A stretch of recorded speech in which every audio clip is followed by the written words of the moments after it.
Noong unang panahon sa isang maliit na baryo sa Iloilo, naninirahan ang isang babae na ang pangalan ay Aling Rosa. Siya'y kilala bilang isang tahimik at matulungin na matandang babae. Ngunit sa kabila ng kanyang mabuting imahe, marami ang lihim na nagtataka kung bakit tila hindi siya tumatanda. Sa paglipas ng mga dekada, hindi nagbabago ang kanyang hitsura. Siya'y palaging malusog at matipuno sa kabila ng kanyang edad. Habang unti-unting kumakalat ang tsismis, nagsimulang mawalan ng tiwala ang mga tao kay Aling Rosa. Iba't ibang haka-haka ang lumitaw. Ang iba'y nagsasabing siya ay mangkukulam, habang ang iba naman ay naniniwalang siya ay isang aswang.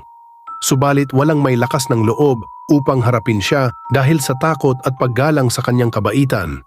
Isang gabi ng Biyernes Santo, kung kailan tahimik at malamig ang buong baryo, isang kakaibang pangyayari ang naganap. Si Mila, isang buntis na babae na malapit ng manganak,